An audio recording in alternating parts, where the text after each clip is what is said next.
My name is Brittany Buffum, and I have the pleasure of having Betty Bellino here with me today.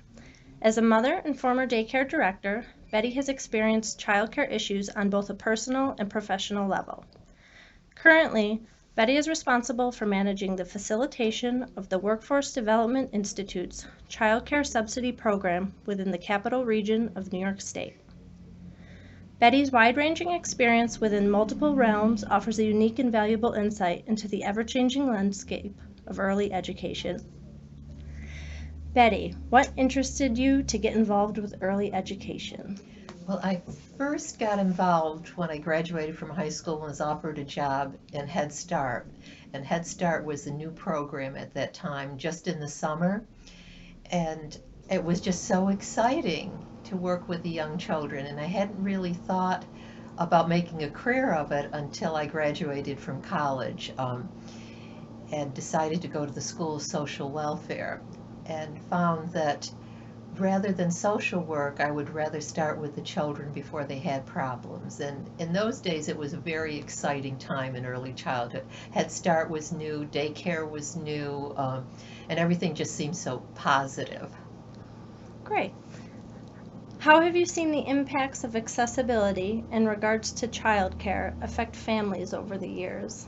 Well, when I first started with daycare, it was a new program, and parents were just so excited to have quality childcare so they could go to work or even go to school. And in those days, through the subsidized program, you could also attend school.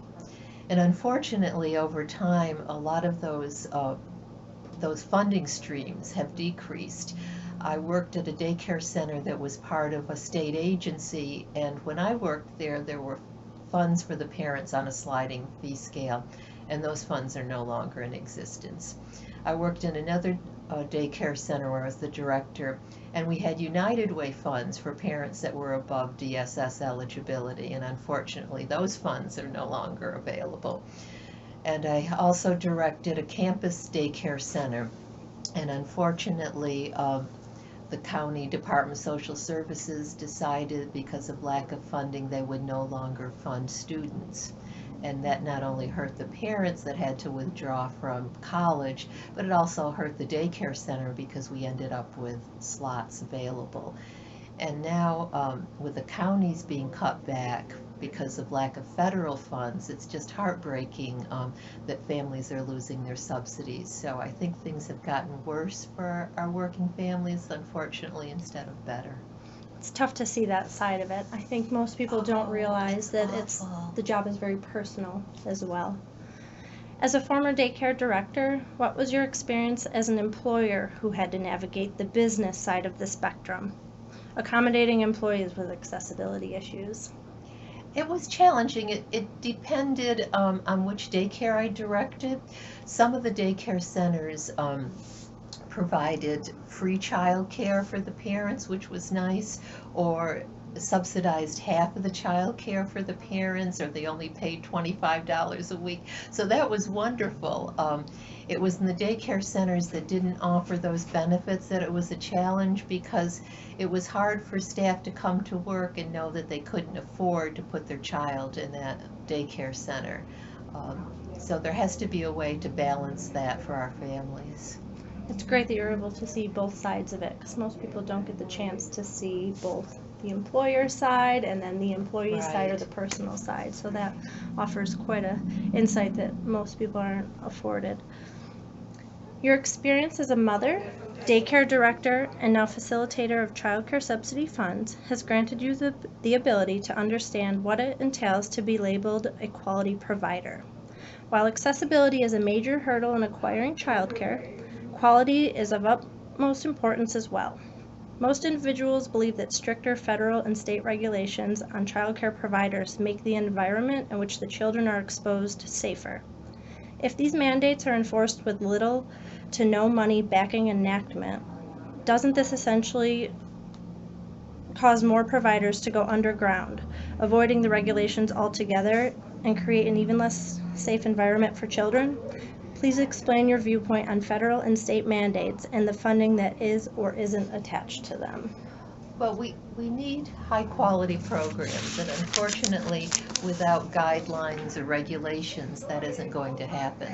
But there needs to be funding available.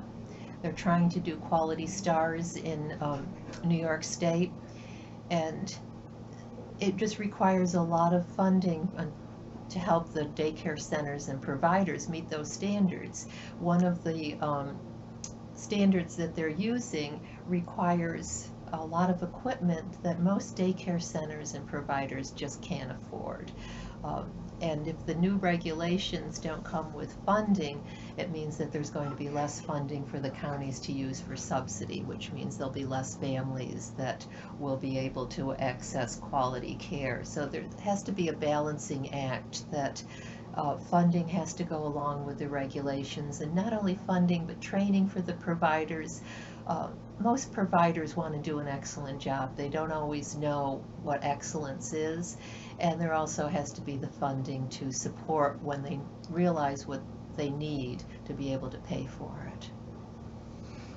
As much as many of the issues come down to funding or lack thereof, the fact of the matter is that early education as a whole is severely underfunded on both the federal and state level.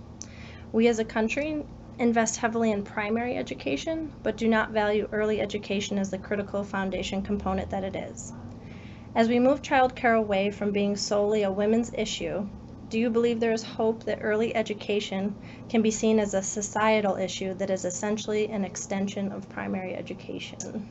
I think with more brain research and with businesses and educators becoming more involved in supporting early childhood.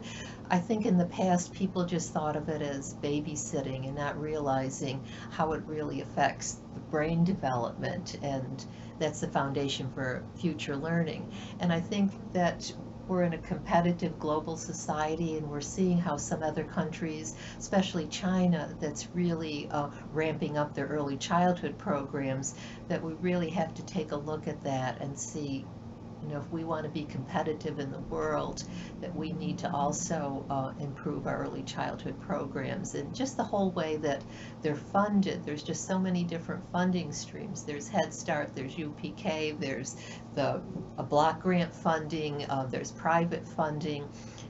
We don't have a specific system as some of the European countries do to support quality early childhood programs. So I think in the future there'll have to be a change. I don't think we have a choice. Thank you. Most of our country does not realize that our standing as how educated we are as a country has decreased over the last several decades. So that's a very important point to make. Thank you for that. And thank you so much for joining me today, Betty. Your work has certainly served as a vehicle to further the discussion on the issues surrounding childcare and early education. And I thank you for your time and effort spent on this crucial topic. Is there anything else you would like to add?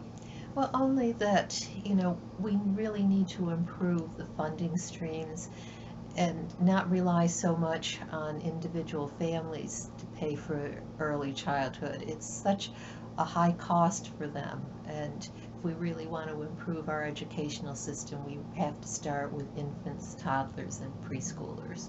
Thank you. I agree. Thank you, Betty.